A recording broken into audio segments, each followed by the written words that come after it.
All right. Well, hello, everybody, and welcome to New to Me.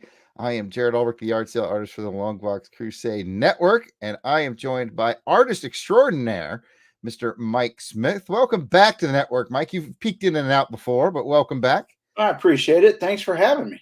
And no, I'm excited to do this. For those of you who are just maybe watching for the first time, new to me is the little thing I do. Occasionally I go on Twitter and I just say, hey, Twitter, pitch me a movie. And I usually give some kind of parameters. The first time I did it was like, it has to be a black and white.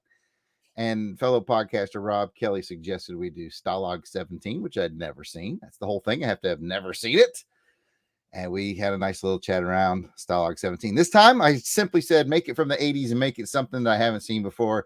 And Mike, you jumped in like 2 minutes later with Oh the my gosh. suggestion of Night of the Comet. Well, glad to get it in there. That's Night of the Comet is one I just keep on the back burner from time to time.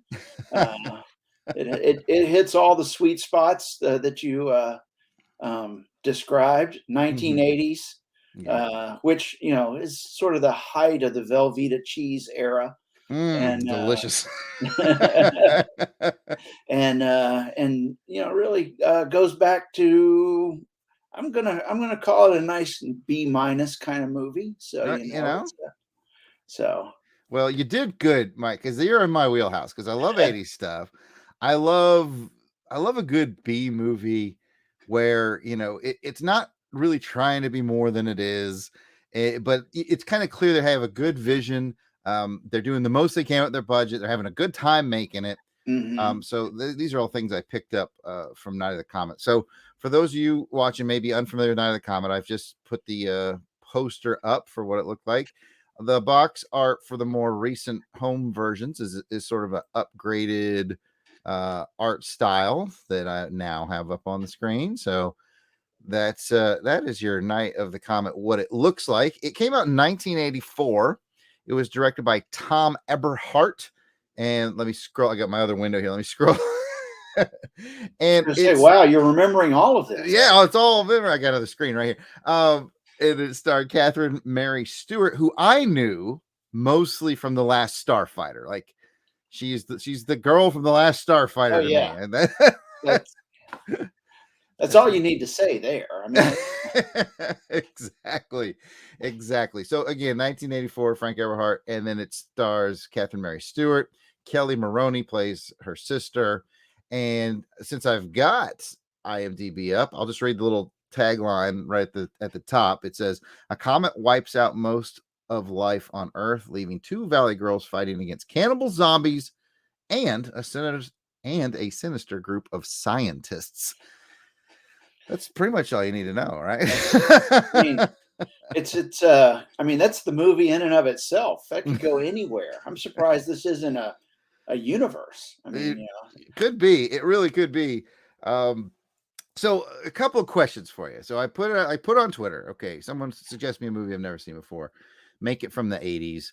And like I said, you were very quick to beat Night of the Comet.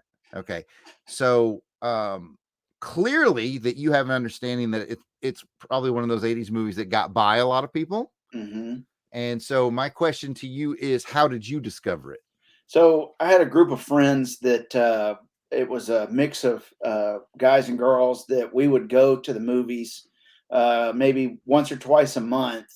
And this was probably one that either we had agreed to go see something else and we ended up at this one, or we had gone to see something that maybe wasn't in our normal wheelhouse and we had fallen into this. I don't really remember looking forward to going to see it. It was more that I was with a bunch of friends and there was people that there's a couple of us that like the same kind of stuff and would put up with the other things, and then vice versa. So I remember enjoying it, but I also remember it just being a good 80s movie. So. Right. Okay. So you basically did a sort of a theater stumble. You just kind of stumbled into it some way or sometimes that's the best and the worst that could happen. I got you. And had you seen it since? Is it something you only saw in '84, or did you pick it up later on home video or something It's like that? probably one of those that I've seen. I saw it all the way through, obviously, when we went to the theater. Mm-hmm. And then I've probably seen bits and pieces ever since then. And it's always kind of lurked in the back of my mind. It's like that. The comic book characters that you don't want to tell anybody that you really like, but you really do. And it's kind of it's the I refer to it as the Blue Devil of movies. Oh, the blue. The obscure 1980s DC character, let, let me tell you why you and I get along really well, Mike. In my other room, I have every issue of Blue Devil. I have them Oh, hardbound. I have two. It has to be in two collections because of how big it is, but it's two hardbound volumes that collects every issue of Blue Devil. dude, I'm totally coming down your way next time I go see my dad. So it's I'm not even going to tell you. I'm just going to break in, get that, and the Atari Force. So Oh, okay. That's that's hardbound there as well, right on the same shelf. So it'll be convenient for you. Oh man. So you saw it in the theater, maybe seen it bits and pieces on TV throughout the years. It's just kind of lived in the back of your mind. I think we all have a kind of a movie like that. For me, mine is Firewalker, Chuck Norris and Louis oh, Gossett Jr. oh yeah. For a minute there, I thought you were going to say Firefox, the The Clint Clint Eastwood. Eastwood vehicle. Yeah, yeah, the magnum opus, that he. So No, yeah. Firewalker is one that I've been heavily searching for it to get a copy of DVD. It's kind of hard to find. Speaking of hard to find, Night of the Comet is not a common home video, DVD, Blu-ray thing to find. It's mostly done through special order. I do a lot of yard sailing and DVD hunting in general. Mm. Goodwill's, yard sales, Christian Mission, Salvation Army. I have never seen a copy of Night of the Comet in my adventures. Really? Yeah, so it's got to be something of a rarity on home video, but I will have an eye out. I will definitely have an eye out for I it. have to look around. There's a couple of big used stores up here in Nashville that may have some odds and ends there. So That's the place. That's the place. yeah. So, Tonight of the Comet, um, it's where do I start? Well, let me ask you this, Mike. Just a couple off the top of your head, a couple of things that you like about it that just immediately like images that conjure up that you like. I like this movie because just one or two things. It's one of those that, particularly having seen it when I was a teenager, where it's one of those tropes of teenagers on their own. Oh, okay. It fit into that. Um it worked in and of itself. You don't get too wrapped up in the whys and wherefores.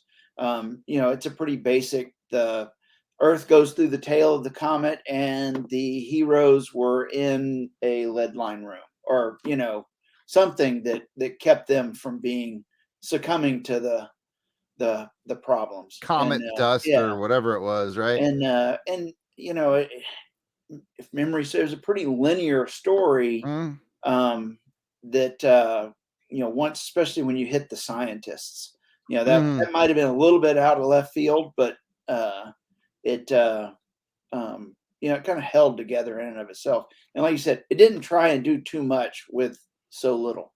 And yeah.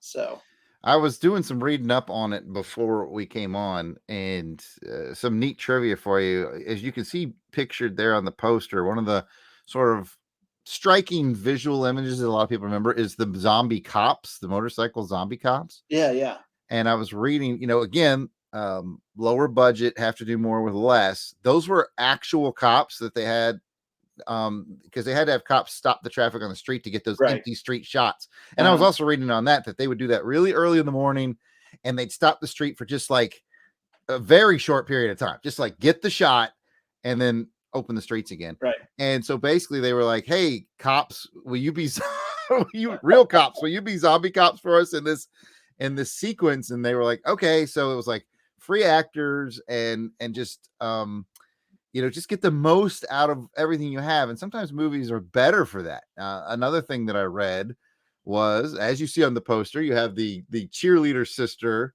uh, Well, actually, both sisters in the posters are holding their Mac 10s. uh, And one of the lines that people tend to remember is, "Daddy would have got us Uzis." It was something that she says. That is an ad-libbed line. And it Oh, I was, didn't realize that. That's awesome. yeah, I was reading Yeah. up on that, and there's another one of those time saver, low budget things that you don't think of. But what the director had told them, he said, in any scene we do in this movie, if something goes wrong, prop wise, timing wise, something doesn't work out, stay in character and react how your character would react, because we might could use the film in the shot. Oh yeah, yeah. And they totally used it, and it Oh totally man. works. It's like when I tweeted on Twitter that, hey, I'm watching this Night of the Comet because Mike Smith said I had to. Uh, the most common reply I got was, "Daddy would have bought us an Uzi It's or would have such got a us an Uzi." it's such a mishmash of like concepts and words that I mean it's a my wife and I will talk about 25, 30 years ago, if you said I need to get the pictures off my phone, you would have just been taken away because or gone to see a therapist because what the heck. Pictures on But a phone. but yeah, but it makes perfect sense. And so in the context of that movie, Daddy should have got him some Uzis, Yeah, I got you know? Uzis. Mac 10 jammed up on her. Oh, so when I'm watching it, I'm thinking, okay, what does it remind me of? And at the very beginning, like I said, you have Catherine Mary Stewart, and she's playing an arcade game, like, and she's hard at it. Like, Oh, it's yeah, her yeah. goal to keep the all top 10 scores under her initials. And so I see Catherine Mary Stewart, and I see her playing an arcade cabinet. I'm immediately like, what is this? The Last Starfighter Part 2, right? Yeah. And weird coincidence, by the way, I think they both came out in the same year. I think both of I them are 84 They're films. pretty close, yeah. And then from there, like, that was just like the very, very beginning. From there on, basically what I'm saying is, if you're watching this, if you're like, well, what kind of a movie? Where does it fit? To me, I most relate it to They Live with Yeah. Rowdy Piper, the John Carpenter classic. I mean, I think They Live had a little bit bigger of a budget. It had John Carpenter, so is it a little bit better of a movie? Sure, but I think this is in that vein in all the good ways. I Right. really do.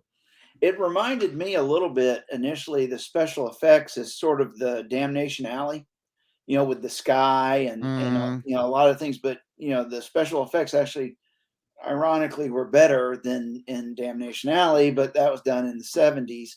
But I think that that's a case of both of them. The story was enough to kind of carry you through some of those bumpy parts. And definitely. but it to me is more of a just a post-apocalyptic kind of thing. Um, Less so. I mean, obviously, They Live is I would say it equates to the zombie part of it more so than the post-apocalyptic part. True. No, yeah, I'm just saying, like, overall vibe, like, just how I Right. felt. But no, you're right. Like, I also feel like this movie was a kindred spirit to The Last Man on Earth with Hmm. Vincent Price, which was remade with Charlton Heston and then Right. remade again with Will Smith under Yeah. various titles. But like, it definitely had that "we're the only people here," Oh yeah. vibe. And it also had a reminder of, I always get these mixed up, not Night of the Living Dead, but the next one, which was, I think, Return of the Living Dead. Day of the Dead, the one where they go to the shopping mall and they have to Oh yeah, defend yeah, yeah, themselves at the yeah, shopping mall. It's George yeah. Romero's, I think it's Day or Dawn. It's Dawn of the Dead, Dawn of the Dead. where Yeah. they go to the Yeah. shopping mall, and because they have zombies in this, and they have shopping mall Hmm. experience, and then just like in any zombie feature, the zombies are rarely your biggest problem. It's other humans, Yeah. and Oh yeah. and like you were saying, it really, the movie kind of becomes almost a different thing once the scientists show up, because then it becomes very them against the scientists. Right. The I do like that the blurb that you read because it has I can imagine that was the elevator pitch to get it done because it Valley Girl, Comet, and Mhm. I'm sure that the studio heard those sort of touch things and it's like, all right, you got what was this, you said 1984 was when it came out. Mhm. Here's $12 million, double it for us and we'll be happy. And Yep. so Yeah, I'm just fascinated. I grew up in the 80s, in 1984 I was definitely watching Ghostbusters, The Last Starfighter, Star Trek 3 was about this time, mhm. Nate and Hayes, which is kind of an obscure 80s movie, but Oh like, yeah, I'd yeah. never even heard of this film until you said, and just off title alone, when you replied on that Twitter tweet, when you said Night of the Comet, I went, Okay, that's worth Googling. Yeah. If nothing else, it's worth the 2 minutes to look that up and go. Oh, yeah. Yeah, there's actually several YouTube videos where people still talk about it and review it, and Like this one. yeah, like this one. And I'm thinking of the guy in Australia that comes up with his sunglasses. That Oh, talk. Minty. Yeah, yeah, yeah, I love Minty. Yeah, yeah. he I didn't know Minty had a Night of the Comet. I'm gonna have to go watch that. I've I watched just believe about so. all of his Yeah. videos. And not to mention, I think he did because I tend to avoid his videos if I haven't seen the movie. Well, yeah, And especially if you're about to do something like this, because then you can get into the oh just yeah, I'm gonna watch that right after this. And shout out to Minty Comedic Arts, by the way. yeah. I don't know that we need to bump him up. You know, our channel has like 160 subscribers. He's got He's like doing thousands. okay. Yeah, and he's very entertaining.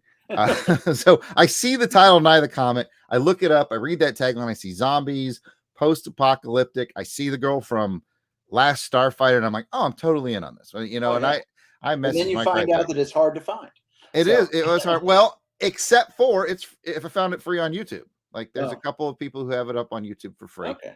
So apparently the copyright holders of the movie aren't terribly concerned. There's certain movies that just copyright holders like, it doesn't do a big business for us. So if it's on YouTube, we don't Yeah, really it won't care. chase it down. Yeah, Yeah. and typically it's bad movies. And is this a bad movie? Oh, that's a good question. Is this a bad movie, Mike? I don't know that it's a bad movie, but I would say that it's not a great movie, if that makes sense. There's not a lot of it's telling its story, and it never tries to be any more than that. Hmm. And so I think um, it does its job. It entertains. It Hmm. you know keeps you occupied, and gives you a couple little surprises. Oh And yeah, I was surprised by the surprises.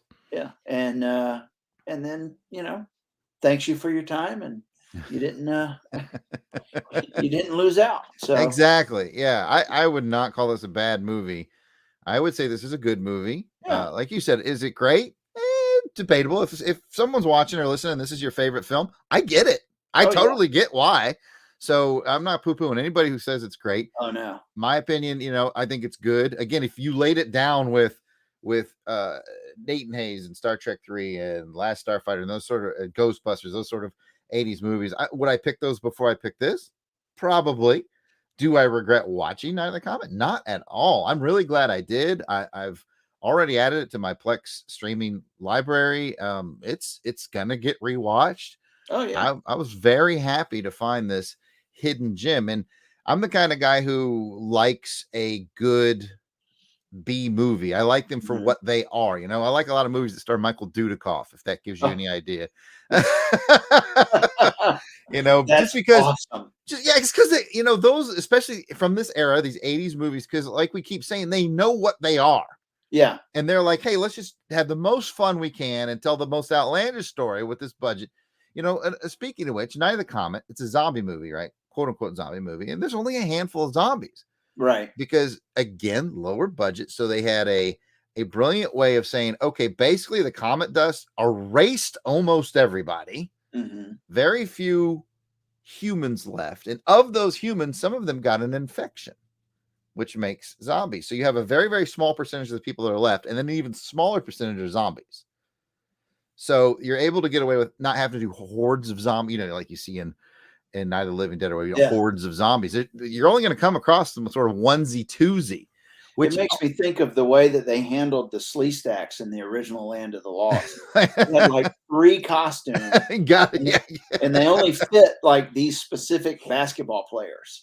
And and so, they still scared the crap out of me as a kid. So You got to be judicious with them sleeve yeah, stats. yep, yep. So I mean, it's one of those that if I were to catch it on, or I may go look and see if I can find it myself.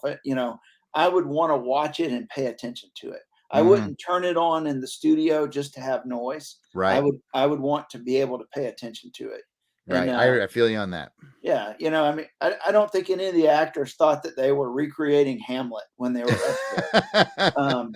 But I do think that they were earnest. They were genuinely trying to do their best and entertain somebody. I And agree. Yeah. so, it's um, I think it's a good movie. I think you're right. I do. Since I have IMDb up just off screen here, what did they rank? IMDb has it at 6.3 out of 10. I would say it has a certain charm factor to it where I could easily push that to a 7 out of 10 for me. Oh yeah, yeah. Um and it's a 7 out of 10 with a smile on my face. Like it's exactly what it says it's going to be with that Yeah. title.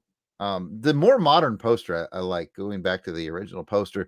I could see where people would be like, "Oh, what is this?" On the original poster, and then Well, I mean, yeah. Think about the era when that came out of right, movie posters right, of what images were up.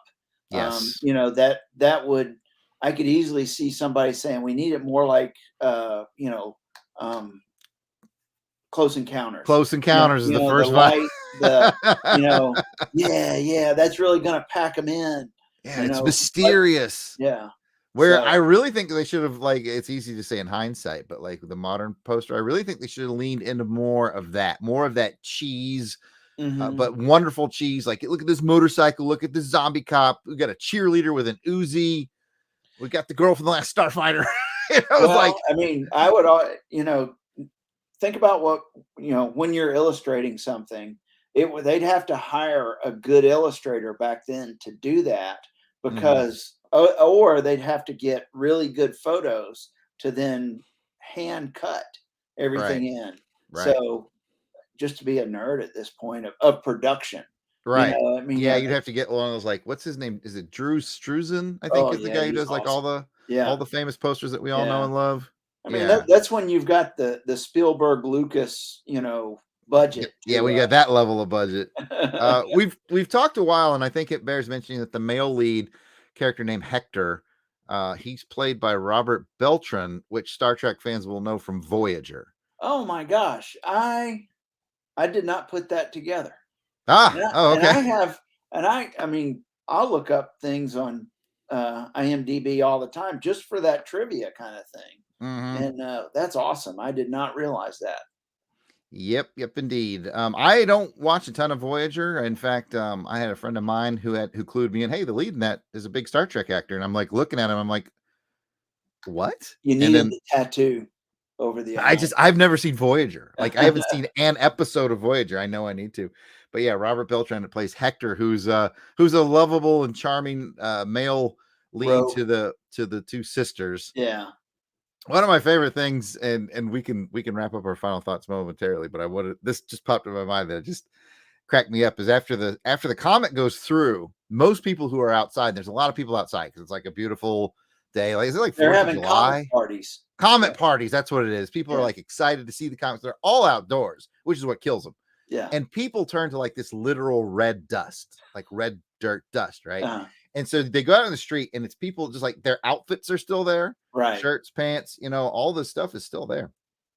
And but what I was cracking up at is like maybe they forgot or they didn't have the budget, or maybe in 1984, nobody in California wore socks because it's a lot of pants to shoes, no socks combinations Yeah. all over it. I was like, that's weird that there's not a single pair of socks left behind. The Coyotes got those first. I, I know it's a stupid thing to key in on, but I just like, Oh, where are all the socks?